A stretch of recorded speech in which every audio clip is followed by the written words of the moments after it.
Howdy do, and welcome back to the IBS Freedom Podcast. Were you surprised that I didn't say hello, hello, hello? I decided to mix it up for you people. Try to keep it fresh and fancy on this podcast. But welcome back.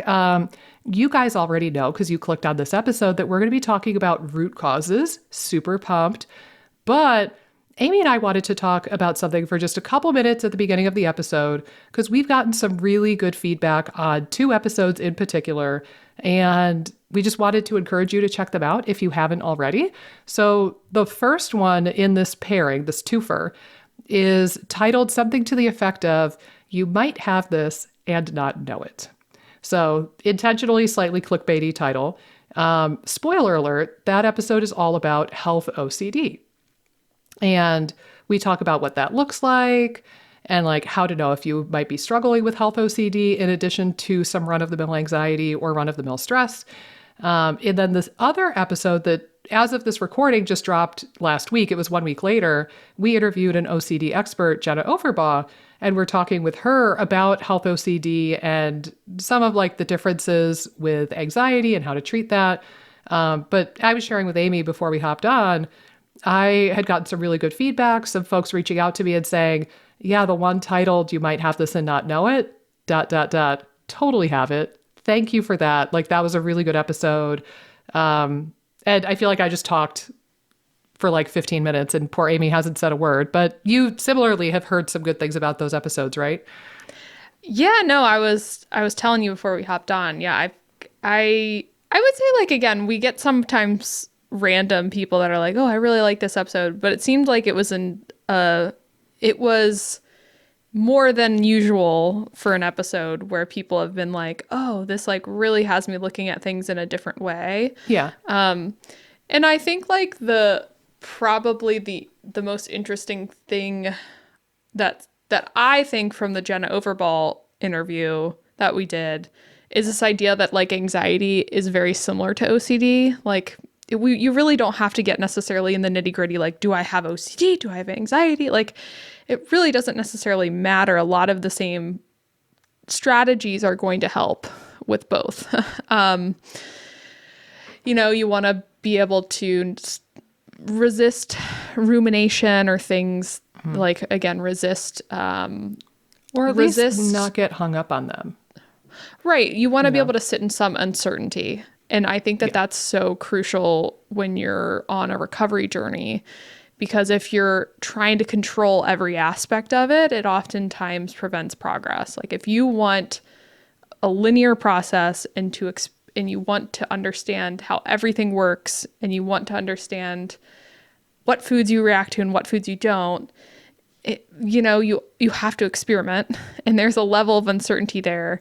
And those interviews the interview we did and then the episode before, I think are really helpful at, you might not feel amazing doing these things or going outside your comfort zone, and you can have some anxiety about doing it.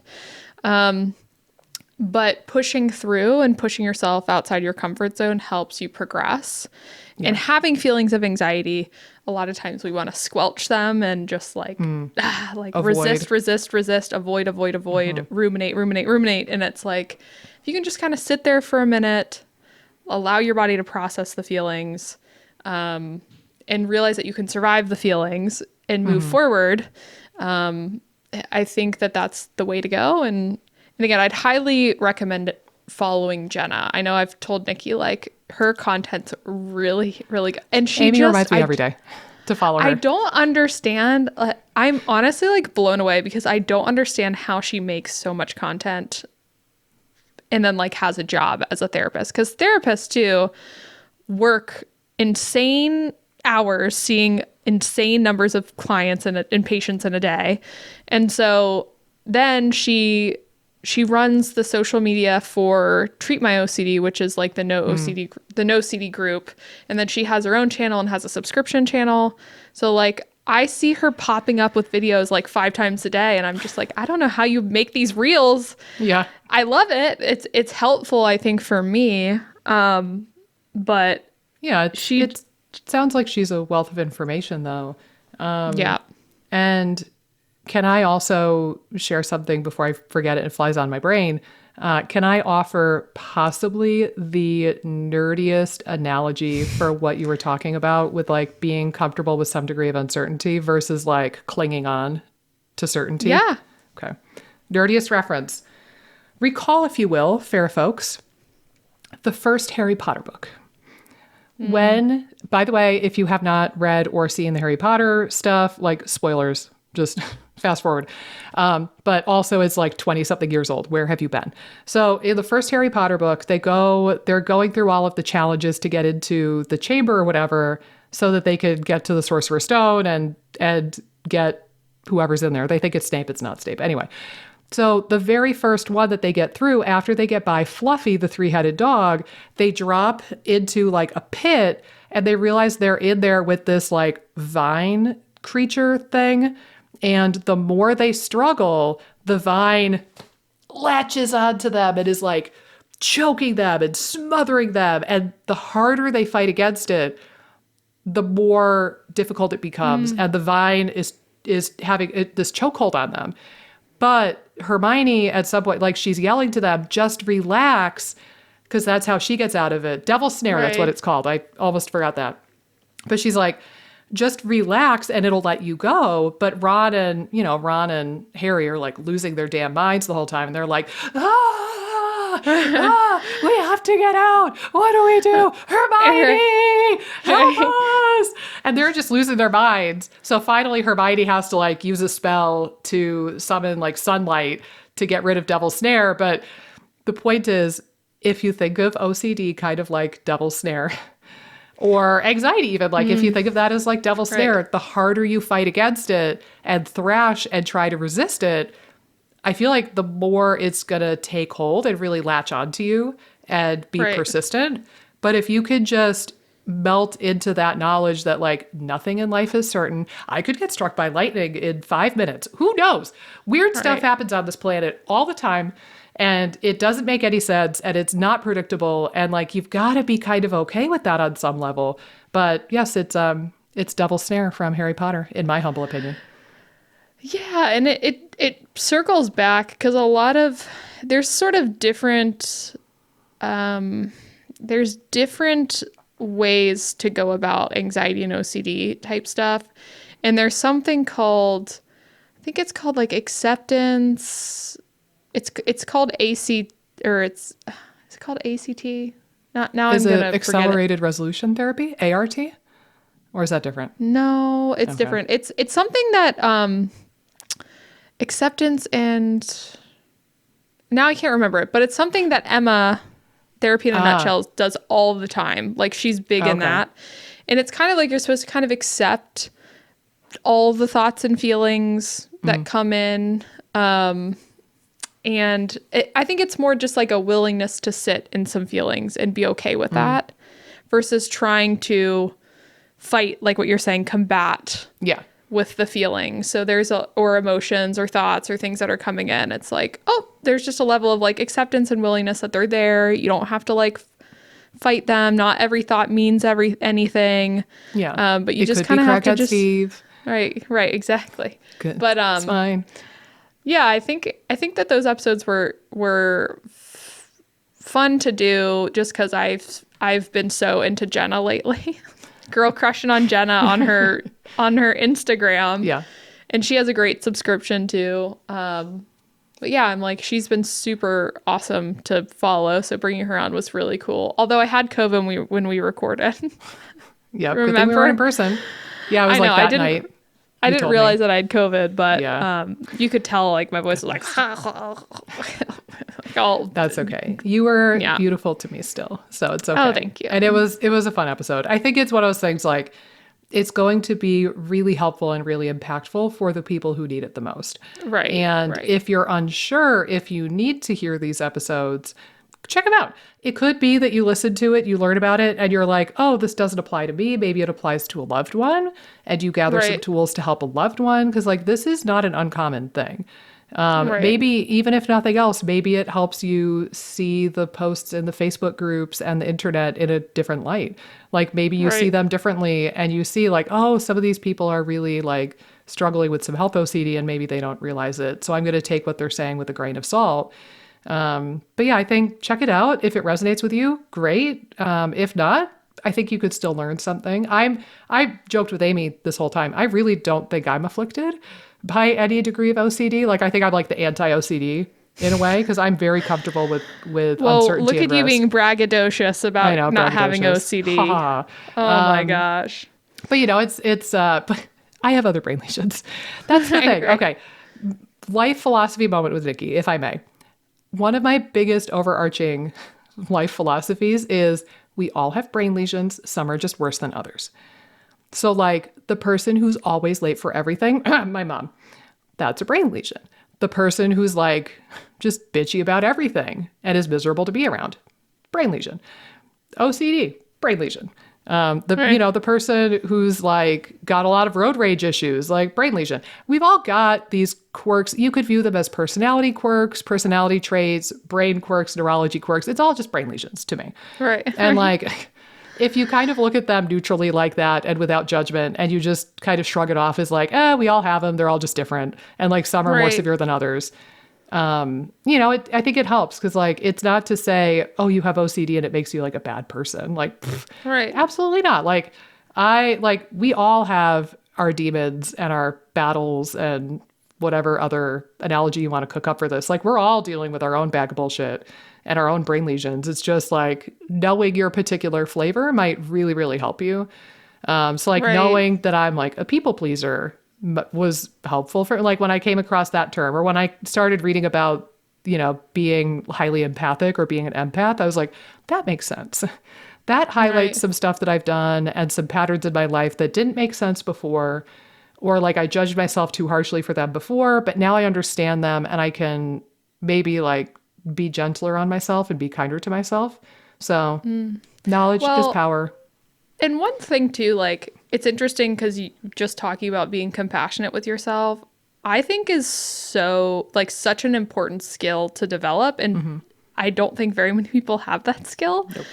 And it's interesting because during like my therapy for postpartum OCD and anxiety that's come up, one thing that I've really liked that my therapist recommended, I think her name is Kristen Neff. Let me double check. But she is like, I don't know if she's a therapist or what, but she specializes in teaching self-compassion. So she has a good Instagram. Her name is Kristen Neff. Send it to me Her later. Instagram is called Neff Self-Compassion. It's all one word, NEFF, and then self-compassion. And she has like some good posts. So she'll have like self-compassion phrases that come up, but she had like, there was something that my therapist, but my therapist had me do like this self-compassion break that was like a really small like meditation led by this lady. I think it was like 5 minutes. Yeah. But it was just like essentially it walked you through what she called the 3 parts of self-compassion. The first one is acknowledging that you're suffering. So like, oh, you're suffering with something. Maybe it's gut issues. Maybe it's, again, postpartum OCD. Maybe it's, you're suffering with the loss of a loved one. Whatever it is, you're suffering in some degree. So you're acknowledging, I'm going through something that's causing me some pain and some suffering and some hardship. So that's step 1. Step 2 is acknowledging that everyone suffers. It's a human experience. So kind of acknowledging like, a lot of people suffer. It's like a unique thing to being human. We're all suffering at different points in our lives. So kind of acknowledging that. And then the third thing is just like almost giving yourself some comfort. So like what phrases can help give yourself some comfort? Like, it's okay. Like she said, you can even use like sweet terms. Like, it's okay, honey. Like, it's going to be okay. Or I'm rooting for you. That kind of stuff, whatever you would resonate with. It's almost like, how would you cheerlead for yourself? Yeah. Almost. Interesting. Like, oh, I know you're going through a hard time. And I like different things. I can't remember all the ones that she listed, but it's basically like, what phrases could you take comfort in if you're talking to yourself? Yeah. And anything would work. And sometimes she'll even say, like, you can kind of put your hand on your heart, or like when I was in therapy, she was kind of guiding it and said, like, you can kind of rub your hand, or whatever kind of gives you comfort too. You could do things physically as well. Like hold yourself, or whatever kind of feels comforting to you. So yeah, I found that a really interesting exercise. So I've been kind of utilizing that too. It's like, if you're kind of struggling, having a bad day or something, you could revert back to that, which is like acknowledging that you're having a bad day and struggling with something, that suffering is a human experience is step 2. And then step 3 is like, how can you comfort yourself with like internal dialogue and maybe some physical touch, some way of calming yourself down. But I found it was like a really kind of helpful exercise.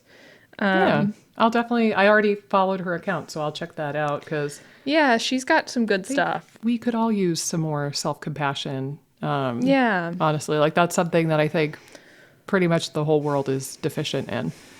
Right. Yeah. But let me ask you this, my darling. We are 15 minutes into this episode. We have yet to talk about root causes.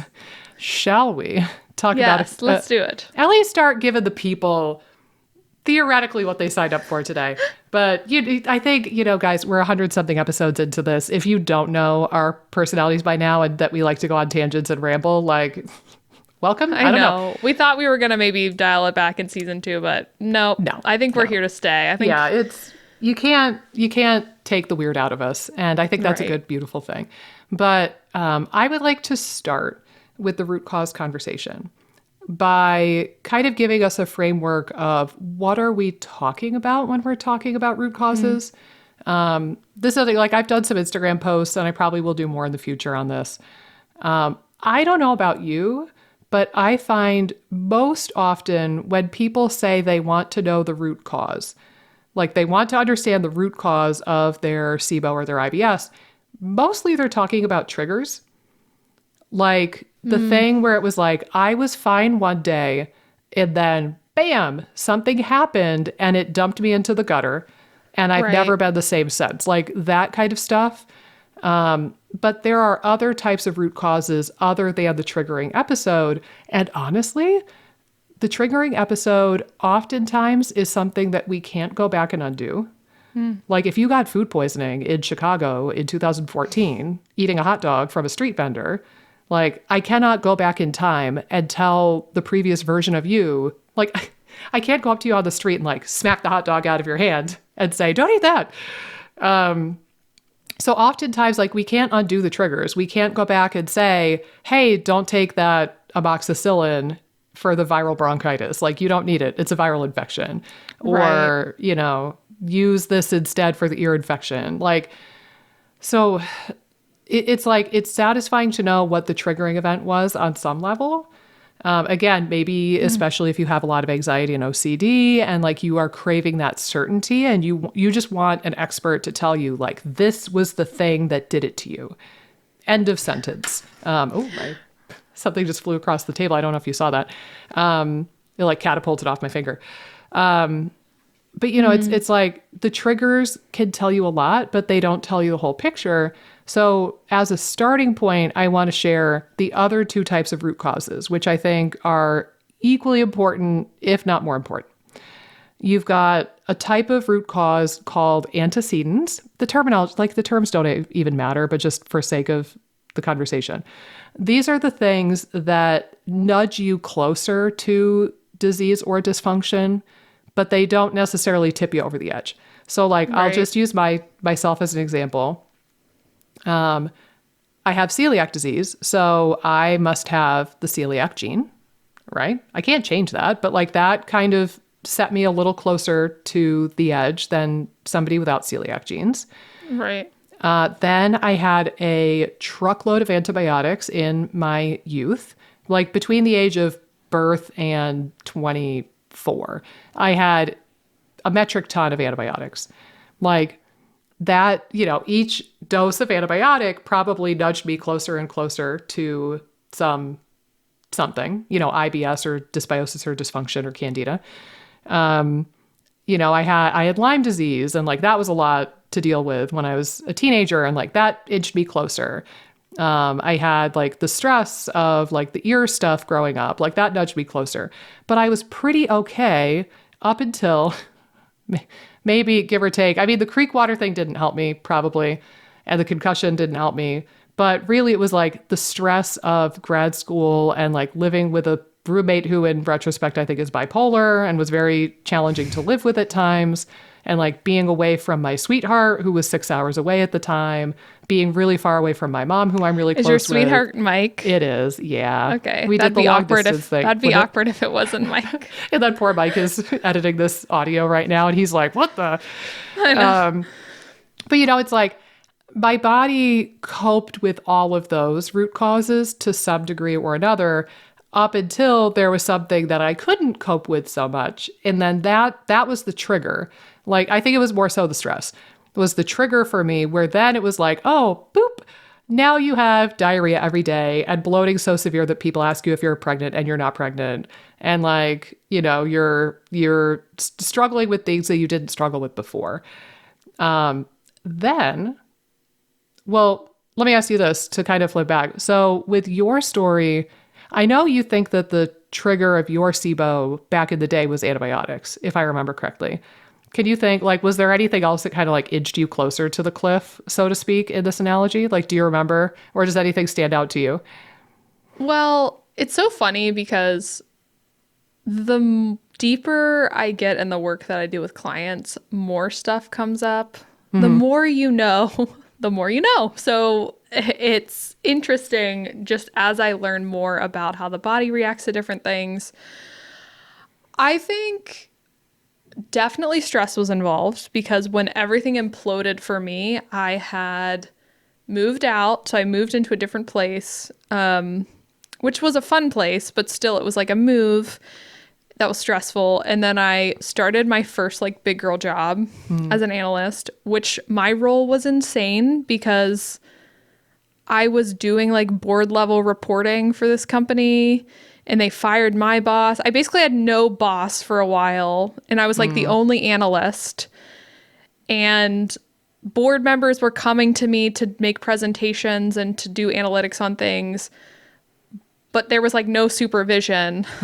So I didn't know how to prioritize people. Like, do I go with this vice president? Like, is he more important than this, the CEO or the CFO, or like, who do I do reporting of? How do I manage this? Yeah. My boss wasn't overseeing any of my projects. The boss I had got fired, who I loved. I freaking loved my boss. If you ever listen to this, it's a man named Ron Simcoe. Wouldn't it be funny if he listened to our podcast? How fun Oh my would God, that be? so funny. He was hilarious. He had like and he would acknowledge this, but he had some redneck in him. He always says, "Oh, when I get mad, my redneck bubble, it really shows." Like, but he was in this like very corporate culture, but he was super smart and like a super great boss. But he kind of clashed with some of the personalities in upper management. The powers that be. Right. When they were trying to get him to like pump out all this data that just like wasn't possible. So it was a very like fast pace. The company was growing at like 20% clip, which is insane. So I was in this like really fast paced, stressful job. That was my first job out of college. And then I was also running a lot at that time and probably more hyper focused on like my weight and fitness and things like that. And I definitely wasn't eating enough, I feel like, during that time period. So there was definitely a lot of stressors. Again, antibiotics were a big one for me. Again, that kind of nudged you. Like you had all the stress and you were probably undernourished. And then it was just like, boop, off you go. Well, it's so interesting because I feel like there was a lot of freedom and independence growing up, which I loved about like my childhood. So I was roaming the streets free and things like that. Going and into hair salons and just sniffing all the fumes. Yeah. And I was going to the comic book store with my brother at like 6 years old, and they were paying me in cards as I was I was working at the comic book store at 6, like getting free packs of cards for my work. But just like we were running wild essentially, which I love, like in a lot of ways. But I also, and my parents weren't great at this. They never ate breakfast. They are chronically up late and up early. So like they don't necessarily value sleep. They're not necessarily someone that eats on a consistent schedule. They're stressed to the max. So like both my parents kind of have stressful jobs. My dad was a marathon runner. So it was always like going 110 miles per hour. Go, I just go, feel go, like go, it was go. like, right. It was kind of an environment where like there was a lot of fun and like somewhat of a relaxed attitude, but it was I think it was so unstructured that it was a bit stressful. Like I just remembered looking back, like at high school, I would have some blood sugar crashes after lunch because I'd be so tired after lunch, but I never ate breakfast. So like I never ate breakfast. I was always playing sports. Yes. So, I'm burning a gazillion calories playing basketball for 2 hours after school every day. And so, I think again, there was like some structural things in my life that probably set me up for more stress and dysregulation, like circadian rhythm stuff, cortisol stuff. And again, I definitely had period issues too, which kind of indicates like I am trying to remember proceeding when everything kind of blew up if I was having no period. I can't remember, but there were always chunks of time where it's like, oh, I've gone a really long time without a period. And it's like, well, probably should have paid more attention to that. But like you only know what you know. Yeah. Well, and So yeah. if people talked about this stuff more, it would like if we could make it not taboo to talk about periods and poops and mental health and like, work-life balance. And like, I think that we're gradually getting there as a society, but certainly when we were growing up, you didn't talk about your period other than maybe you would tell a friend that you had your period and you needed a pad or something. But you wouldn't ever talk about like, how heavy is your flow? How many tampons do you use? Like, so I've met women like when we get talking about that kind of stuff and we determine like, oh, you have a really, really heavy flow.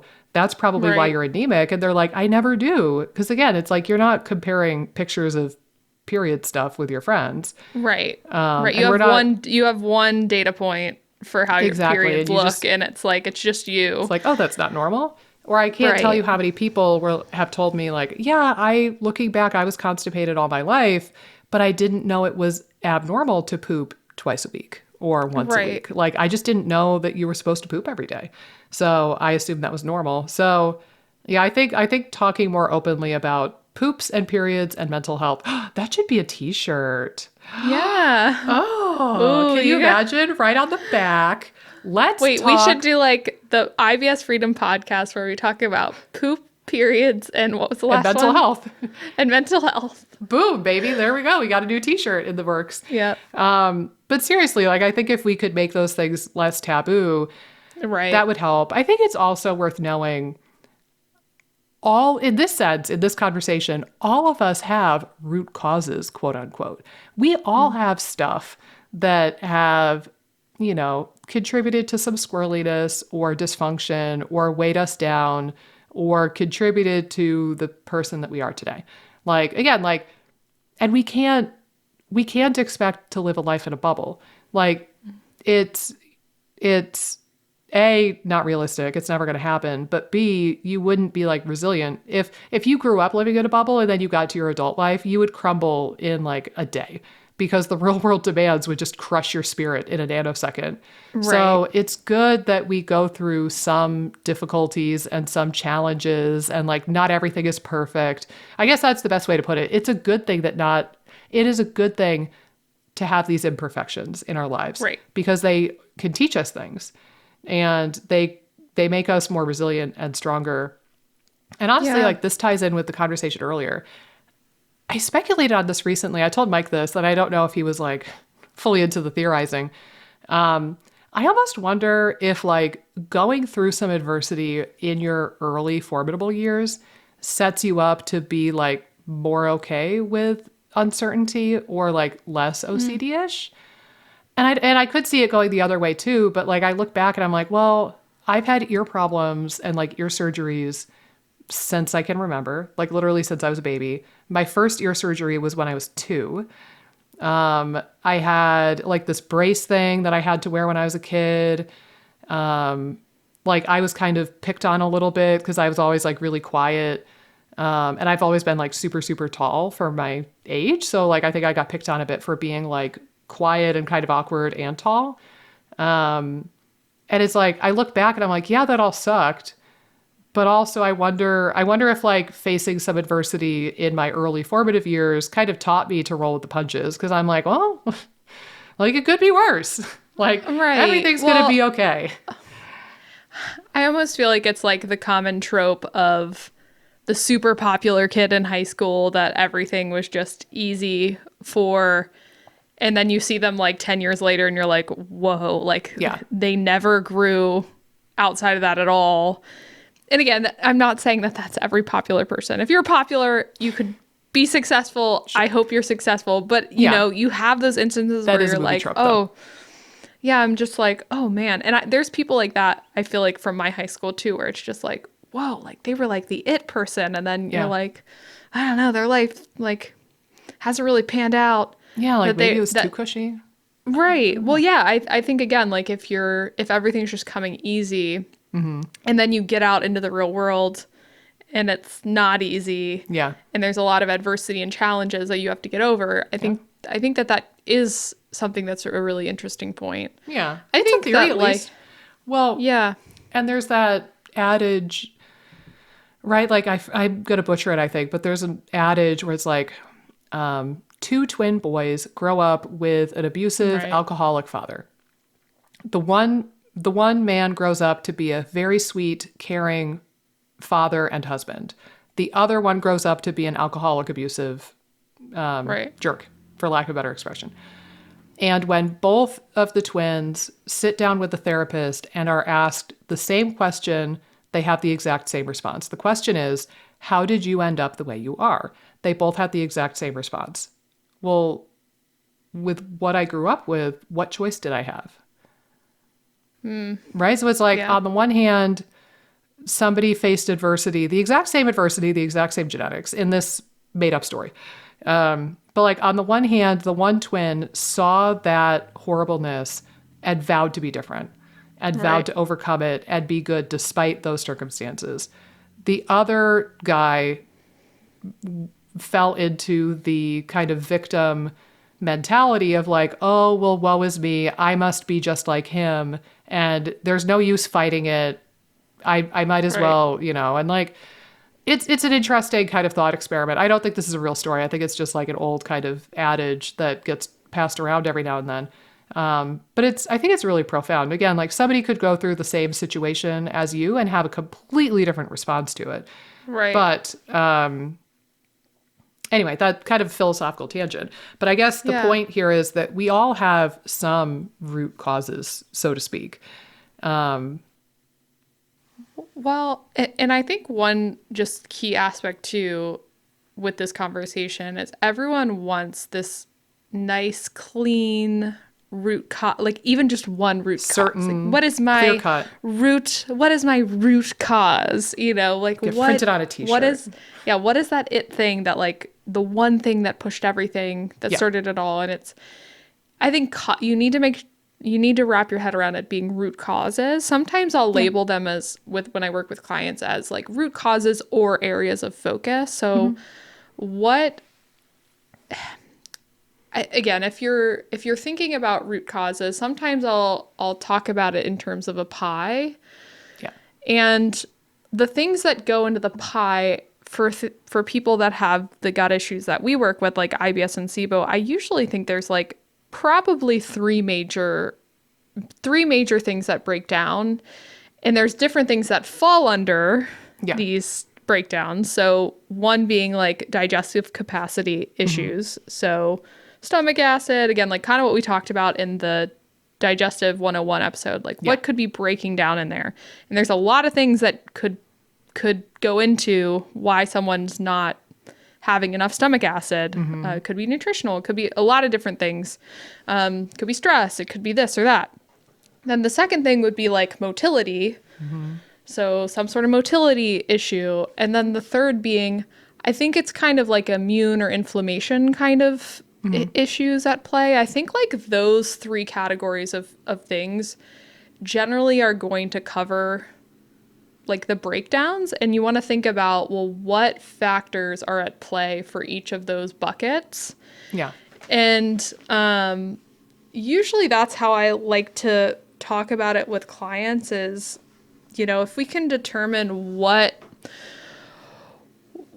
things are causing digestive breakdowns, motility breakdowns, and like inflammation or immune irregularities or dysfunction, that's typically going to help their gut symptoms. And again, you could think about it as a pie too, where it's like you're going to have pieces of this pie.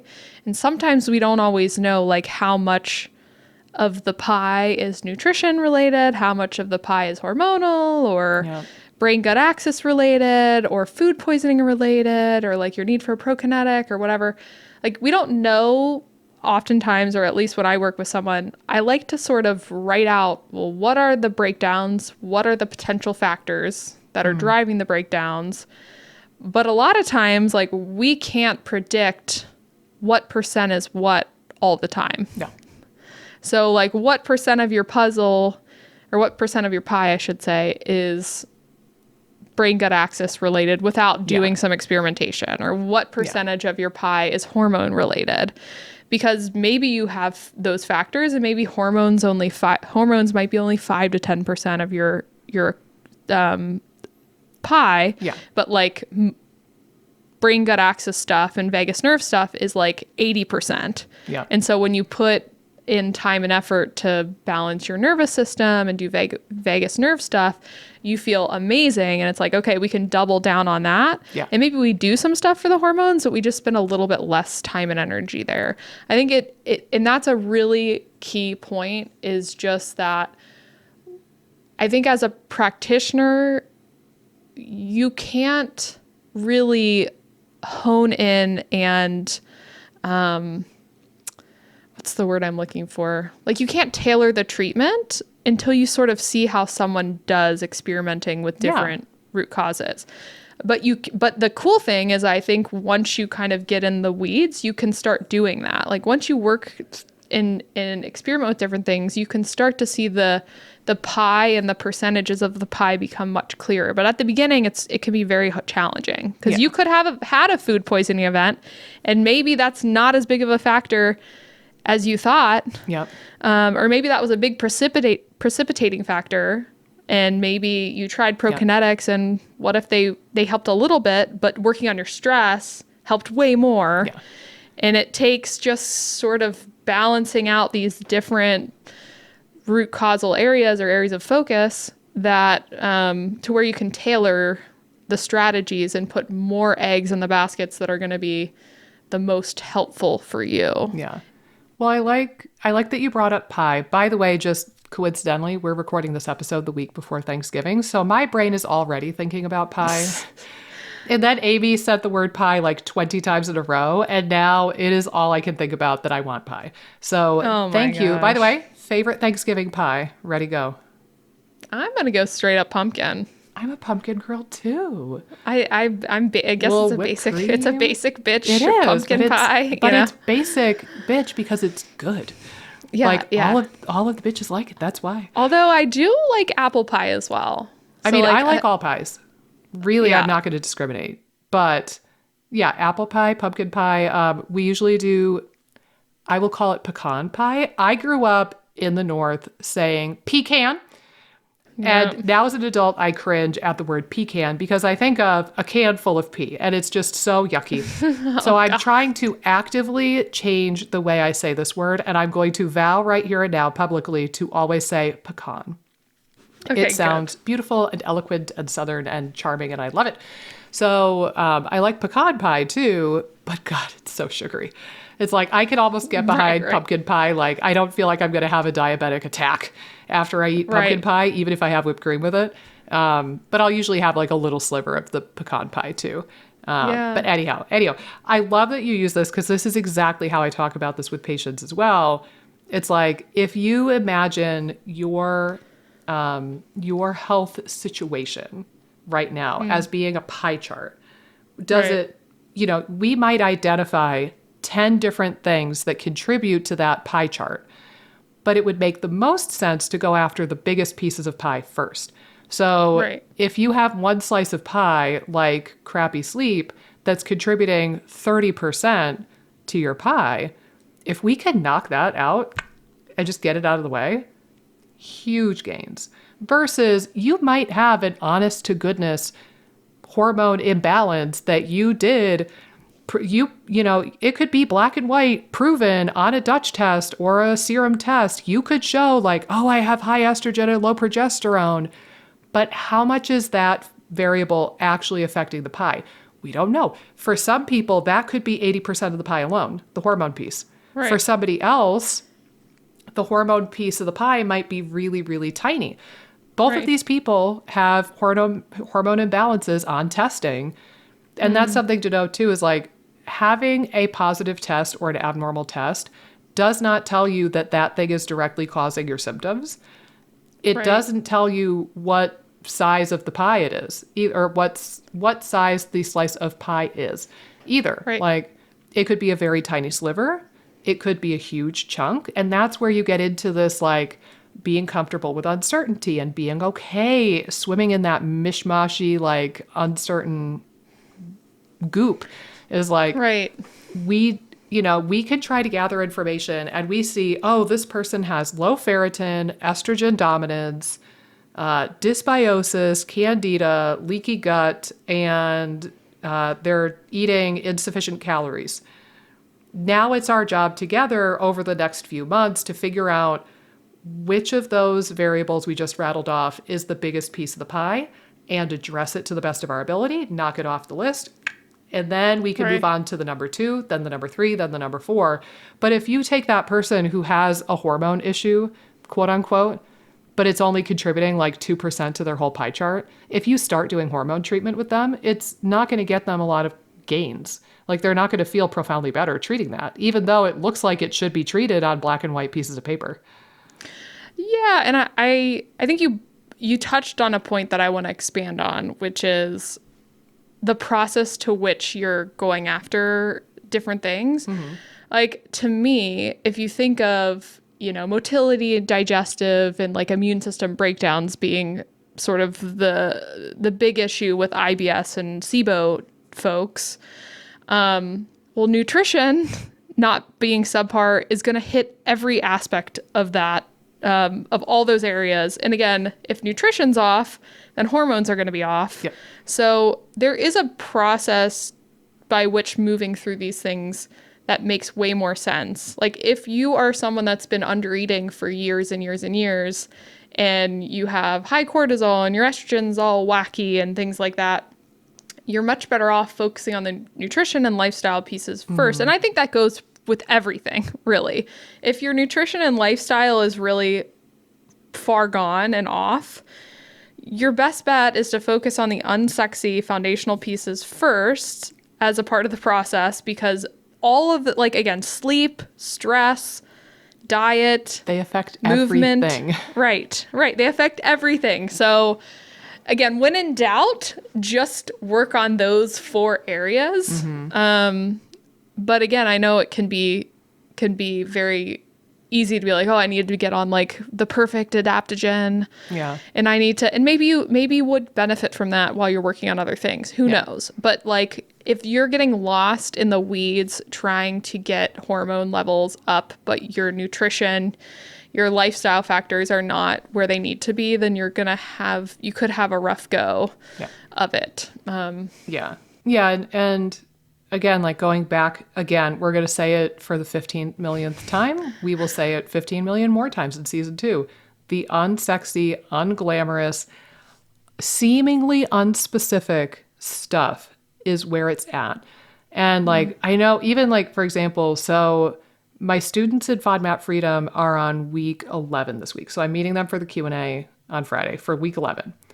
we've now gone through leaky gut, histamine, hormones. This week is detox. They're probably all having nightmares because this is like the most horrifying module of the whole thing. All about the chemicals and the crap in our world that are slowly killing us all and how to detox them.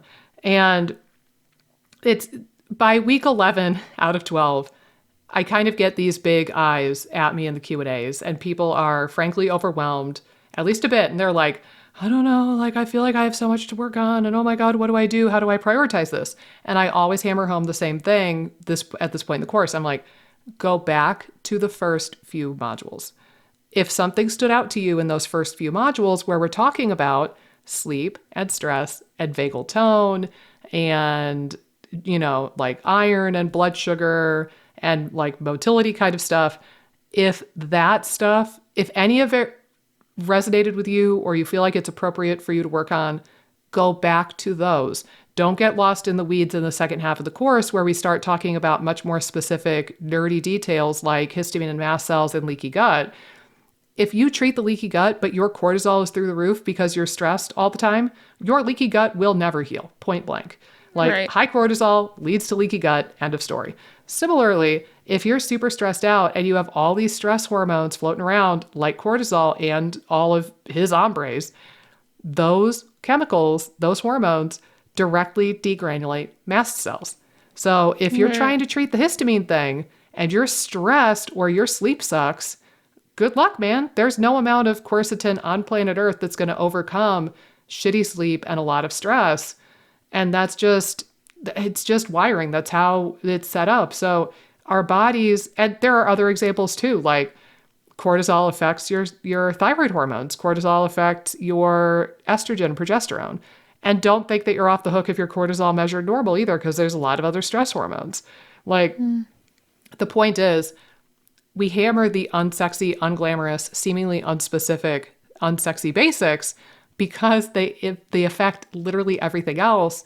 And by the time you get to the histamine and the detoxification and the leaky gut and the candida and all that other crap, you'll have so much less work to do because you've already cleaned up a whole boatload of the contributing factors. So by the time you get to the pieces of the pie chart that make up like 5% or less of your picture, you probably won't even need to do anything about them, honestly. Like the little hormone things will probably go away. The little histamine things or immune things will probably melt away as you work on these unsexy, unglamorous basics. So, yeah. And it's so interesting because, again, people probably know we communicate a lot about the cases that we're working on and things like that. Armand tells me that I talk to Amy more than him, and I'm perfectly okay with that. Right. She's basically my work. You're my work spouse. Yeah, work wives. Yes, we're work wives. I had a lab husband in the dissection lab, by the way. Oh. His wife was competition. Aware. Yes, yeah. So shout out to Otra, my lab husband. We would dissect humans together, and it was a grand old time. But I think just through our discussions, we get asked all the time this question on like discovery calls. It's like, what's your success rate? And, there's definitely people we haven't, I know, there's definitely people we haven't been able to help. We're not miracle workers, but usually, again, for most people, we've talked this through. For most people, we can pretty much figure out why they're not moving forward. And a lot of times it's the unsexy stuff that they've never been able to totally resolve. Yeah. So maybe it's just like, we've been working together and they're totally just stressed about their work situation. And that has never changed. No matter, they've worked on their gut stuff for 5 years, but their work has always been horrific and they've always dreaded going to work every day. Yeah. Well, if that's always in the equation and hasn't ever been changed, like that could be a big factor. And I tell that to people too. Like it's always interesting when we start working on root causal things or start working on things. Where I look at some of the stuff they worked on where I'm like, oh, like this makes sense why you did this, but you just did things in the wrong order. Like nutrition was never where it needed to be. And so it prevented everything else from working. Yeah. Like what you're saying, where if you just work on the nutrition and the lifestyle factors, it makes everything else way more effective.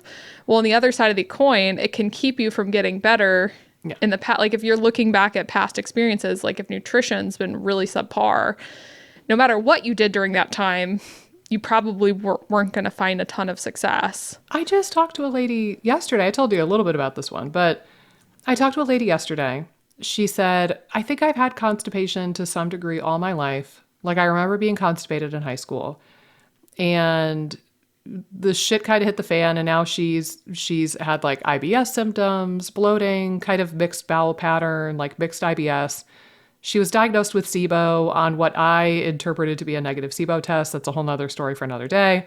The number of practitioners that tell people they have SIBO when the SIBO test is clearly negative is astonishing, actually. So yeah, that'll be an episode soon. But, you know, she was told she had SIBO. She's done rifaximin, herbal antimicrobials, and the elemental diet. Meanwhile, when we did like 3 days in Chronometer, Amy, the girl is eating 10 to 12 grams of fiber per day. Yep. Like just not even, you know, 40, 50% of the RDA for fiber. And I'm like, okay, like that'll give you IBS. And then top that off with some recent antibiotics in recent years, including directly preceding her IBS onset. It's like, okay, that's pretty obviously just dysbiosis, maybe candida, like the antibiotics causing some problems. And then you're dealing with that. But like, that was so big. Like just, you know, the free version of Chronometer will tell you how much fiber you're getting. And you don't even need one of us to interpret it. You can literally see that on the app. But these practitioners are all too happy to not only take her money, but overtreat the heck out of her microbiome and further decimate her microbiome. Right. And they're hunting after SIBO. And it's like, why don't you just help the girl assess her fiber intake and learn how to get more fiber in her diet? So like I recommended, you know, like HelloFresh or one of those kind of services where like, okay, if you don't think you can cook and prep that much food, maybe get one of those subscription meal services and try that for a while. And then you can kind of organically, slowly start learning some recipes and build up your recipe repertoire and like learn how you like certain vegetables. And like, let's just get the quantity and the diversity of your fiber up and start with that. Mm-hmm. And then maybe we could get into the conversation of killing bad boogeymen, but I don't even think you have to go there. But like, it's so basic. And meanwhile, like she also never hit the RDA on folate, not a single day. She got enough thiamine on one of the 3 days. She got enough iron on one of the 3 days in her diet. And I'm just like, there are so many glaringly obvious nutritional things that could be worked on. And it doesn't seem sexy and glamorous to tell someone just eat more fiber with IBS. But like, what if that's the thing that cures this woman was just eat more fiber? Like how astonishing and insane would that be considering that she's done rifaximin, herbal antimicrobials, and the elemental diet? Right. I know. Well, and again, you bring up individual nutrients too. I mean, those were some of my favorite episodes when from the past, from our heyday, is like just going through. No, we have a heyday. Doesn't that mean we're over the hill and we're like getting worse? I mean, we're like we can't say we have a heyday. That sounds like a bad thing. Okay, well, we're like 108 or 9 episodes deep into this thing at this point. It was around like 50 or 60, so it was a while back. It was a while ago, but it wasn't the heyday, damn it. Don't make us sound outdated and old. What's the civil, like the Abraham Lincoln, like 4 scores and... Yes, 4 score and 50 podcast episodes ago. Right. But, you know, with those episodes, what was so interesting, and I even think we were kind of surprised, is we were just PubMeding, like going on PubMed and looking at individual nutrients and being astonished that pretty much every one is needed for like intestinal barrier function. I'm still shook about the vitamin C thing. Yeah. Like I underestimated humble vitamin C. I had no idea. Yeah. So again, like I just think it's so imperative to get adequate nutrition from both a macro and micro standpoint. Yeah. And I think probably of all the root causal issues that I see with clients, that's the one that's mismanaged the most. Yeah.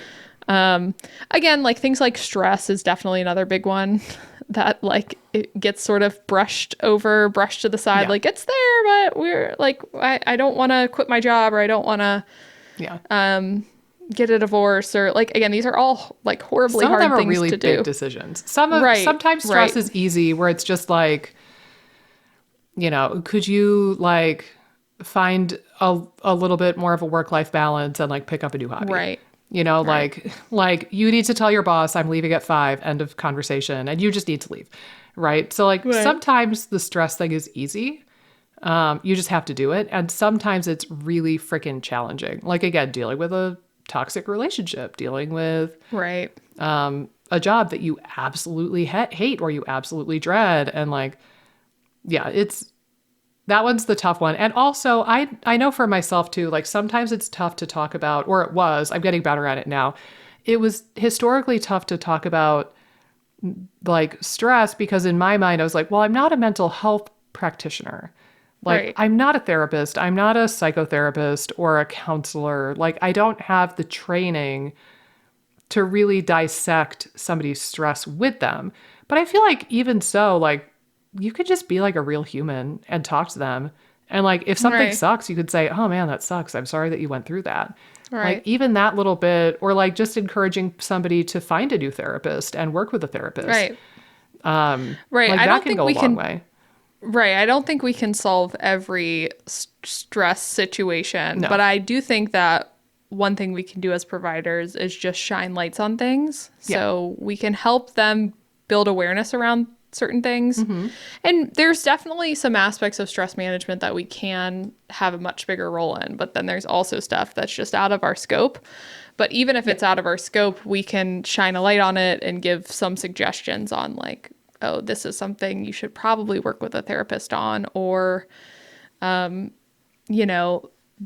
just acknowledging that this is a potential factor for them. Maybe it's not something they can really do right now. If it's like a job situation and they're relying on their income, like don't just like quit your job tomorrow, but maybe start planning.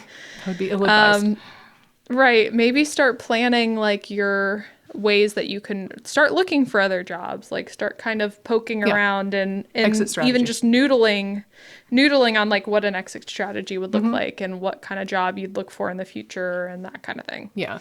It's again, just like having real conversations with people. Sometimes that's all it comes down to.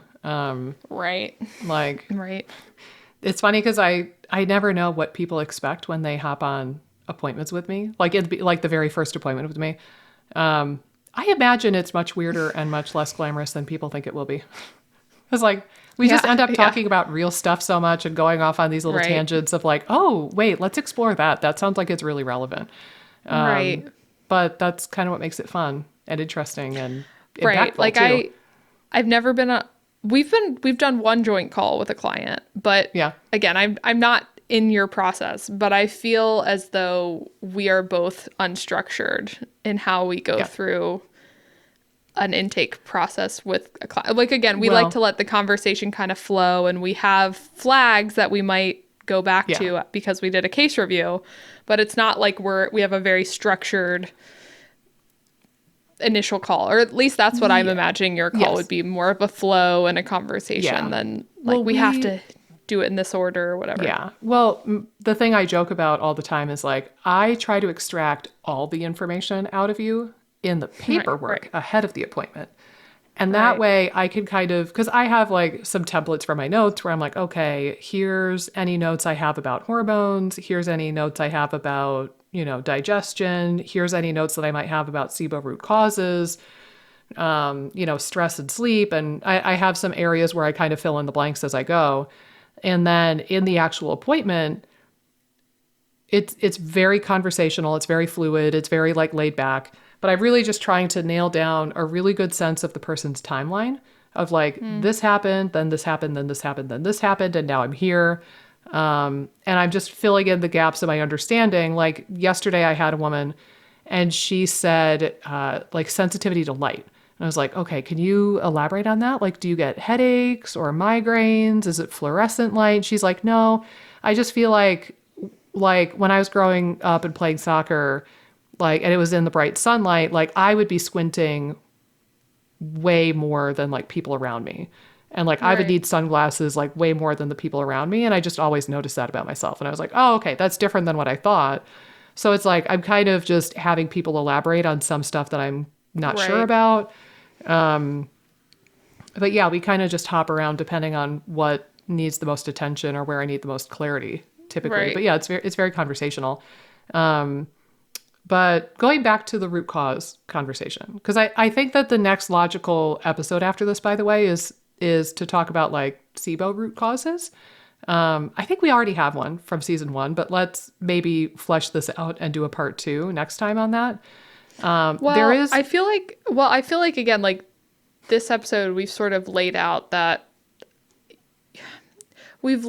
philosophy of how to maybe look at your root causal equation, but then also what are the foundational pieces that everyone needs to be doing. Yeah. And these pieces, again, are constantly overlooked for the sexier things. Huge. So All the time. I think that's the biggest takeaway from this one. Yeah. I think, again, like, I don't know, like, how long we want to go for this one. Again, we've clearly unplanned this episode. You get what you get with the IBS Freedom podcast, people. I don't know what to tell you at this point, 100-something episodes in. But it's like we'll just do the kind of more specific type things next time. Yeah. Like of a... I do have a third type of root causes, though, that I wanted to mention. Because believe it or not, we talked about 2 out of the 3. Okay, so we've got the things that kind of lead you down a path, but they don't shove you over the edge. The antecedents, if you want to take the quiz at the end and see if you remember the words. The word is antecedent. Right. The second type is the triggering event, and that's usually like you felt okay one day and not okay the next. Right. So this would be like the food poisoning, or you took a type of medicine like a PPI or an antibiotic, or you got an illness or an injury, like something took you and just hurtled you over the edge and like off the cliff you go. Right. The third type of root causes that are equally important, if not more important than the other 2, are called mediators. Again, terms don't matter. What it is it's the stuff that might not have been there previously. It probably didn't throw you off the edge, but it's keeping you stuck now, or it's weighing you down, it's burdening you, or it's contributing to inflammation or dysfunction in some way that is not conducive to your healing. And in a metaphor I proposed on Instagram a while back about SIBO root causes, I likened it to, all right, if you imagine feet on solid ground being no symptoms, you're happy and healthy. But if you're like dangling off the edge of the cliff, hanging on by your fingernails, that is what we would represent as having symptoms, having IBS or bloating or whatever. The antecedents are the things that get you closer to the edge of the cliff or further away. So like if we're talking about the Grand Canyon as the cliff, like are you right at the edge of the Grand Canyon, or are you in Tucson, Arizona? Right. For those of you who don't know, Tucson is very far away from the Grand Canyon. So it's like, how vulnerable are you? Like, are you teetering on the edge and you don't know it? Or are you way far away and you could get hit by a truck tomorrow and you would be pretty okay, all things considered, right? The third type of root cause is the stuff that maybe didn't influence your position and it didn't actually throw you off the edge of the Grand Canyon, but now you're wearing a backpack and it's a question of, are you wearing a backpack full of feathers? Or are you wearing a backpack full of bricks? And it's the bricks.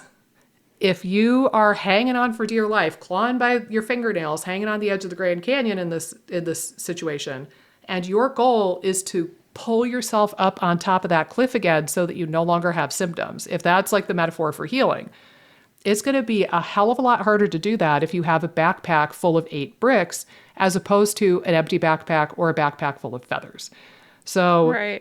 And this, honestly, this is the one I think stress is the big, like we gave you 2 examples.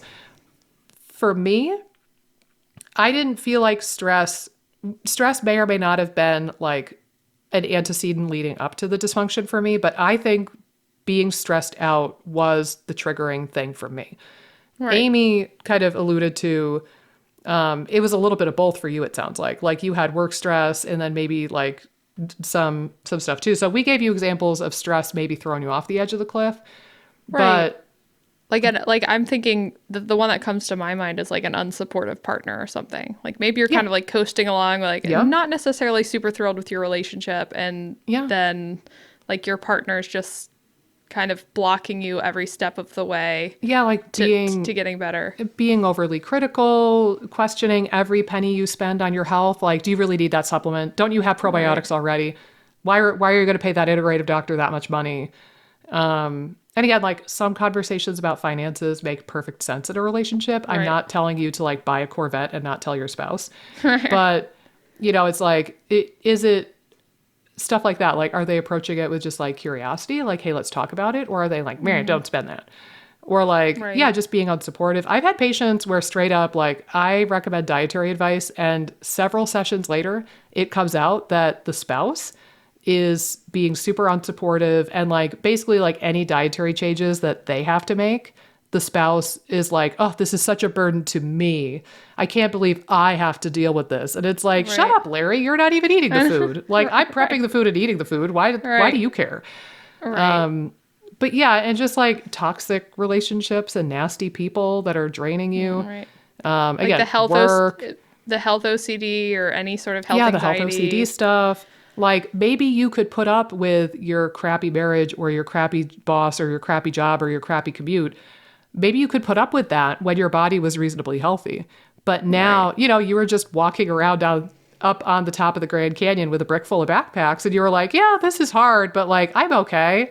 But the minute you get hurtled off the edge of the Grand Canyon and you're trying to climb up and get back on top of the cliff here, then it's like, ooh, good luck. That's going to be way harder with those bricks. And again, this is where people like get really defensive.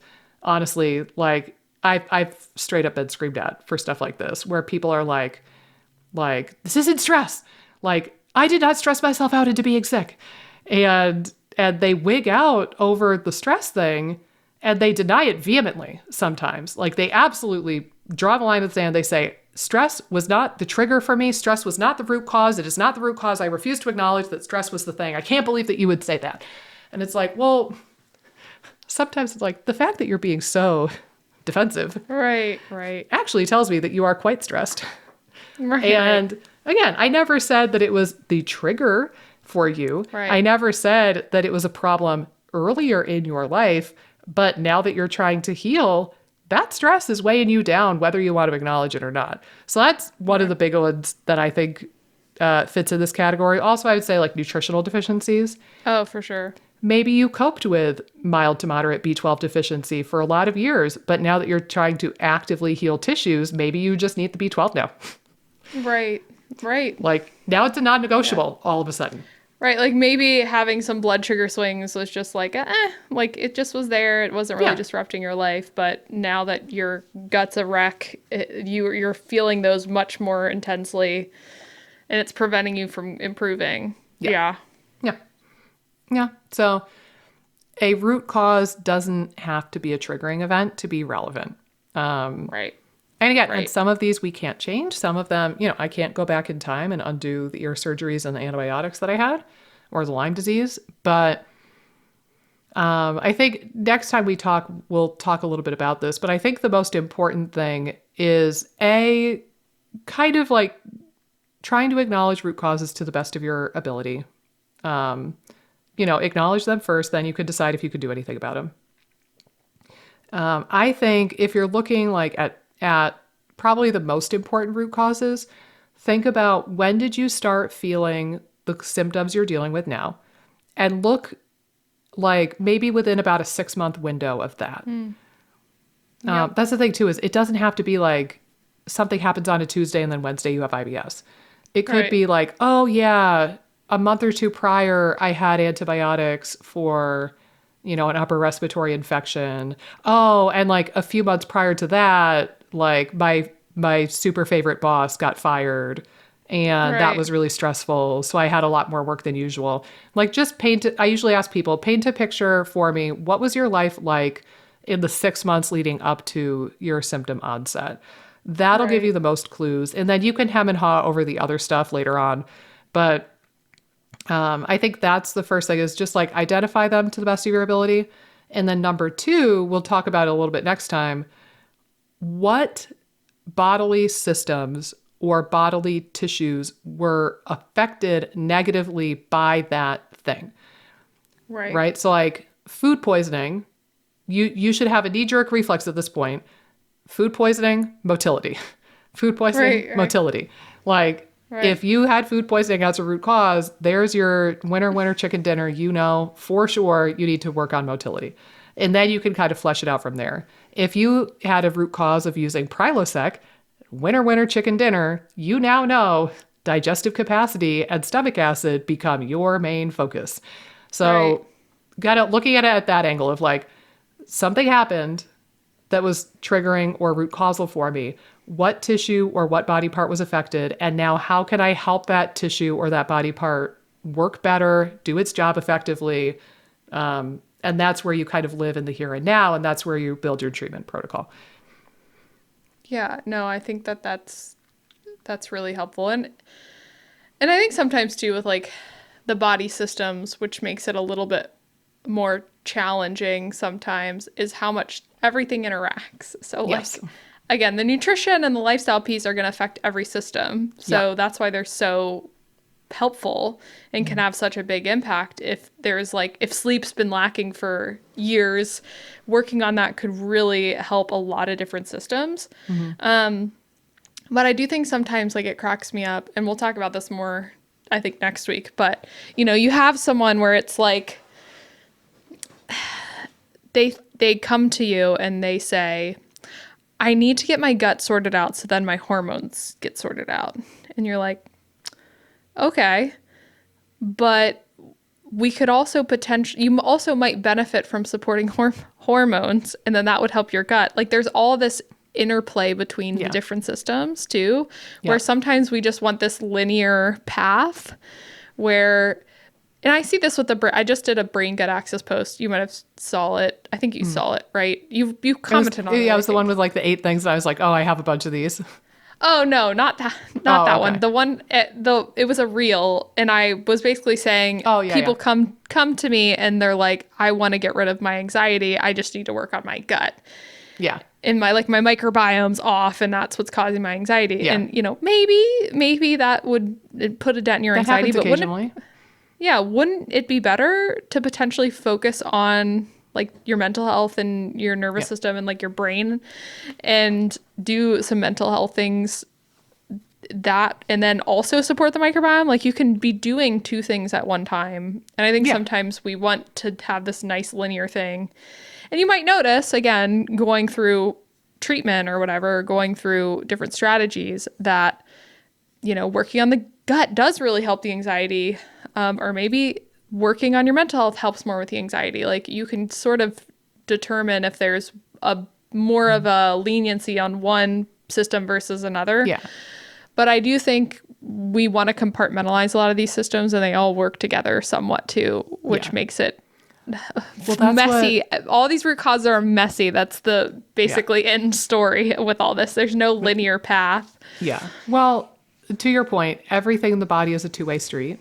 Like, I guarantee you there are weird connections that we don't even know about yet. Like, there's probably an eyeball-liver axis, and we just don't even know. Like, somebody will discover that later on and be like, whoa, look how the eyeball and the liver are connected. Holy crap. So, you know, it's like, just know that everything is connected, and it's a 2-way street. It's bidirectional. Sometimes you know, remember chemistry? And we would draw you would draw the arrows for like the arrows going 2 ways if it was a bidirectional reaction, or the arrow going 1 way if it was a 1-way reaction. And like, you could almost imagine, like, do you draw that arrow with a Sharpie or a pencil?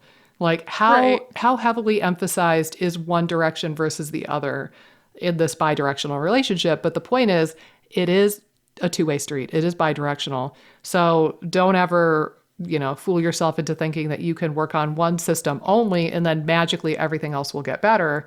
Because it's, you know, I don't think it hurts to work on both, and they might be connected in ways that you don't fully understand or your practitioner doesn't fully understand, but treating yourself as a whole person and like kind of trying to just build a healthy human body in general would be helpful.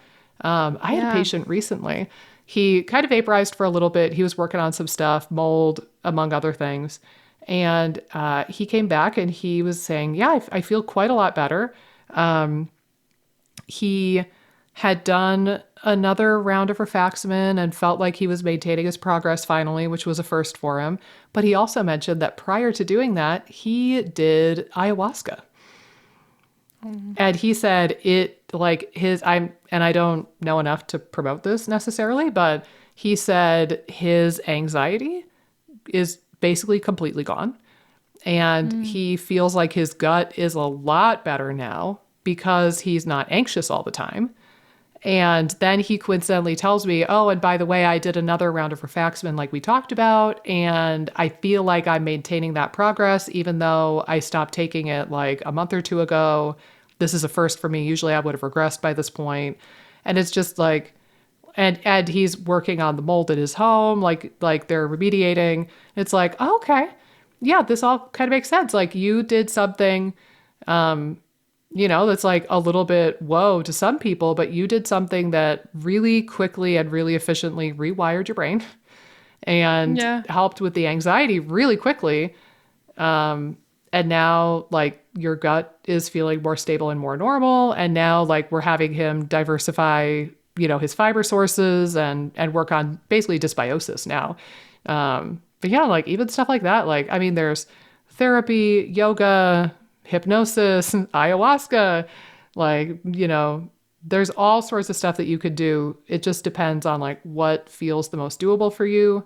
But also I want to point out, don't like go do ayahuasca and think that that's going to magically solve all your problems. If you I was just going to say have that like toxic literally relationships and a job that you hate and a commute that you hate, and you're like intrinsically just super unhappy in your life. Yeah, I think that people were in the middle of Googling how to get ayahuasca Absolutely. before you just said that. Yeah. That. Again, if you live with somebody who's truly toxic, or if you have to deal with somebody on a regular basis who's just awful to deal with, no amount of ayahuasca will cure that for you.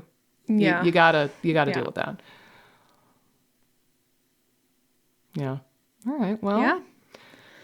I think that's a wrap on Remember root causes when I was like, I don't know if we can get through all the root causes. Oh yeah. No, I like how we did it this way.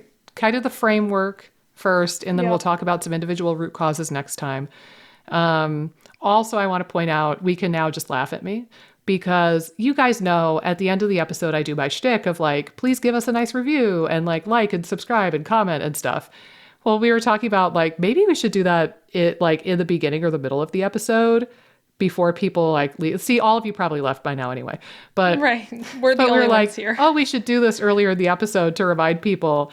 And then I was like, oh, I'll do it right in the middle of the episode. I'll just like interject it. And of course I did not. I completely forgot because I got swept up in the conversation with my I didn't remind you either. So beautiful, amazing pod person. I blame you for being too good and too fun to talk to. So that's the problem. Let's all blame Amy collectively. And then maybe I'll do that someday. But I think for right now, I'm just going to ask you at the end. So guys, if you liked this episode of the IBS Freedom Podcast, please mail some potatoes to your grandma. No. Write us a good review. Like, comment, subscribe. Apparently on some podcasting apps, there's a way that you can like give us a star or give us a heart. On Spotify, do that. Give us a 5-star review. Yeah, please and thank you guys. Then if you so choose, you can mail your grandma some potatoes. If you are listening to this part, comment on the YouTube video. Just say, my grandma loves potatoes, and I will know that you reached the end of this episode, and that will bring me an immense amount of joy. And also it will confuse everybody who hasn't watched the episode yet. And we will see you back here for Root Causes Part Dose on the IBS Freedom Podcast. So toodaloo. Until then, be sick.